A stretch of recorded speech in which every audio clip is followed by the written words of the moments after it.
শিল্পী সমিতি 1984 সালে জন্মগ্রহণ করেছিল। আমি 6 বছর পরে সভাপতির পদে এসেছিলাম। যে আমি যতটা বছর চালিয়েছিলাম 14 বছর, 28 14 বছর, এই 14 বছরে কিন্তু কোনো কাদা ছোড়াছুড়ি হয়নি। বিসমিল্লাহির রহমানির রহিম। উপস্থিত আমার প্রিয় সাংবাদিক ভাইরা,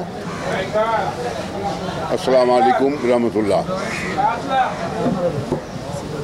আজকে যে আপনাদের সামনে দুটো কথা বলতে বসেছি, আমার জন্য খুব কষ্ট। আমি জানি না শেষ করতে পারবো কি না। যে আয়োজন আজকে চলচ্চিত্র শিল্পী সমিতির বর্তমান কর্মকর্তাদের মধ্যে করেছেন, আমি নিঃসন্দেহে বলতে পারি, কারণ আমি এই শিল্পী সমিতির প্রতিষ্ঠাতা, সাধারণ সম্পাদক। এই স্বপ্নটিও আমি দেখেছিলাম শিল্পী সমিতির। আমি 8 বছর প্রেসিডেন্ট ছিলাম, 6 বছর সেক্রেটারি ছিলাম। আমি আজকে হেরে গেছি। আমি সত্যি কথা বলছি, আজকে হেরে গেছি। এই যে আয়োজন, যারা আমাদেরকে ছেড়ে চলে গেছেন তাদের জন্যে দোয়ার ব্যবস্থা, তাদের জন্যে মঙ্গল কামনার এই যে আয়োজন, এটি একটি অভূতপূর্ব আয়োজন। আমি প্রাণ ভরে দোয়া করছি যারা এই আয়োজন করেছেন তাদেরকে, যারা দেখিয়েছেন যে না, আমরা শিল্পী সমিতির কর্মকর্তা কিছু করতে পারি। আমি আসলেই মুগ্ধ।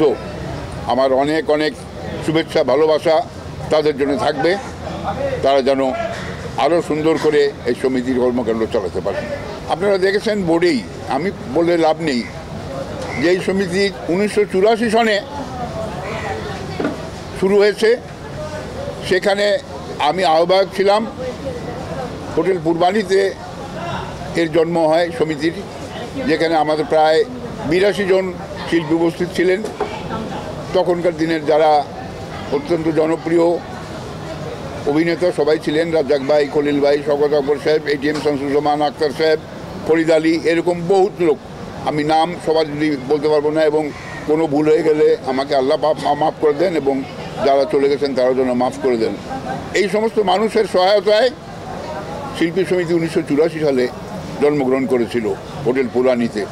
তখন কমিটিতে রাজ্জাক ভাই সভাপতি এবং আমি সাধারণ সম্পাদক হিসেবে দায়িত্ব নিয়েছিলাম। শুরু হয়েছিল কাজ, 3 মাসের মধ্যে রাজ্জাক ভাই পদত্যাগ করেছিলেন। এটি আমার জন্য একটা কঠিন ব্যাপার ছিল, যে কি মুশকিল, প্রথমেই এরকম, কিন্তু পেরেছিলাম সামলে নিতে। আমি খলিল ভাইকে সভাপতি হিসাবে এনেছিলাম, এবং সেই খলিল ভাইকে নিয়ে আমি কাজ শুরু করেছিলাম। দীর্ঘ 2টি টার্ম, 4 বছর খলিল ভাই সভাপতি থাকলেন। এরপরে সভাপতির পদে খলিল ভাই আমাকে বললেন যে এবারে শরীফ সাহেব আপনি আসেন সভাপতি হিসাবে। এরপরে আমি 6 বছর পরে সভাপতির পদে এসেছিলাম। সেখানে আমি 4 টার্ম, মানে 8 বছর নির্বাচন করে জয়ী হয়ে শিল্পীদের ভালোবাসা নিয়ে সমিতিকে একটা জায়গায় এনেছিলাম। আপনারা সবাই জানেন, যখন একটি শিশু জন্মগ্রহণ করে রক্তমাখা অবস্থায় আসে মার পেট থেকে, তাই কি না? তো আমারও তাই অবস্থা, জন্ম হয়েছিল। আমরা চেষ্টা করে সেটাকে ধুয়ে মুছে সেই রক্তাক্ত শিশুকে আস্তে আস্তে বড় করেছি। একটা সময় এসছে, আমি সরে গেছি, সাকিবকে এনেছি। সাকিবও 2বার এর দায়িত্ব নিয়েছে। এরপরে আবার অন্যরা এসছেন, মিশা, জায়েদ, এভাবে চলে আসছিল। কিন্তু একটি দুঃখজনক ঘটনা আমি এখানে বলতে চাই, যে আমি যতটা বছর চালিয়েছিলাম 14 বছর, 28 14 বছর, এই 14 বছরে কিন্তু কোনো কাদা ছোড়াছুড়ি হয়নি। খুব জোর দিয়ে বলতে পারি, নির্বাচন হতো, খুব কন্টেস্ট করে নির্বাচন হতো। সেই নির্বাচনে যে জয়ী হতো এবং যে হেরে যেত, সে এসে মালাটা পরিয়ে দিয়ে তাকে গ্রহণ করে নিত। আমাদের সময় এটা ছিল। কিন্তু এই কয়টি বছর আমি দেখলাম, আপনারা সবাই জানেন, এটা কোনো নতুন কথা না। বিশেষ করে সাংবাদিক ভাইরা জানেন, যারা এই মুহূর্তে টিভি দেখছেন তারাও জানেন, যে এই সমিতি নিয়ে অনেক কাদা ছোড়াছুড়ি হয়েছে, যেটা আমার জন্য খুব দুঃখজনক। কেন হবে? নির্বাচন তো হতেই পারে, মাঠে ফুটবল খেলা হয় না, একদল হারে একদল জেতে, যে জেতে সে জিতে গেল। সুতরাং এখানেও তাই হওয়া উচিত, স্পোর্টসম্যান স্পিরিট থাকতে হবে। নির্বাচন করব, হয় হারবো না হয় জিতবো, হারলেই যে এটার পিছনে একটা অন্যরকম চক্রান্ত করবো সেটা ঠিক কথা নয়, বিশেষ করে শিল্পীদের মধ্যে তো নয়। সেই জন্য আমি খুব দুঃখ প্রকাশ করেছি অনেকের কাছে যে এটা ভালো কথা না। যাই হোক, অনেকখানি হয়তো আস্তে আস্তে আস্তে আস্তে আবার ফিরে আসছে, আমি খুব খুশি। আজকের এই অনুষ্ঠানের জন্যে আমি সত্যি খুব আনন্দিত হয়ে বলতে চাচ্ছি যে আমাকে সুদূর আমেরিকাতে আমার ভাগ্নি সম্পর্কর সঙ্গে, সেটা হচ্ছে আমাদের আনুপার মেয়ে, সে বারবার করে বলছে যে তোমাকে মামা আসতেই হবে, এরকম একটা আয়োজন আশা রাখবে। আল্লাহ আমাকে আসলে আপনাদের মাঝে হাজির করে দিয়েছেন। আমার শিল্পীরা অত্যন্ত খুশি যে আমি এসছি এতদিন পরে এখানে, আজকের এই বিশেষ এই দিনে যে দোয়া হচ্ছে।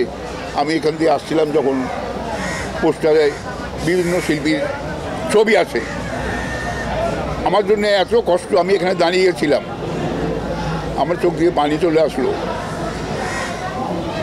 যে কত কাজ করেছি একসঙ্গে এখানে, তারা নেই, চলে গেছে। আমরা আছি, সাময়িকভাবে আমরা আছি এখানে, যারা আছি তারা সবাই কিন্তু একটা কথা মনে রাখবেন, সবাই আমরা সাময়িকভাবে আছি, একদিন আমাদের সবাইকেও চলে যেতে হবে, ঠিক আছে? তো সেই জন্যে প্রস্তুত থাকতে হবে সবাইকে, এবং যতদিন আছেন দুনিয়ায় ভালো কাজ করতে হবে, ভালোমো কর্মকাণ্ড, যারা যে এখানে আছেন ভালো করে কর্মকাণ্ড নিজ নিজ জায়গায় করবেন। আমার দোয়া, অন্তর থেকে দোয়া, আমার এই ভাই বোন শিল্পীরা যারা চলে গেছেন তারা সবসময় আমার থাকবে, যতক্ষণ জীবিত আছি তাদের জন্য অবশ্যই আমার দোয়া থাকবে। যারা বেঁচে আছি তারাও যেন সবার জন্য সবাই দোয়া করি। দেশে দেশে সবার সাথে দ্য নিউজ।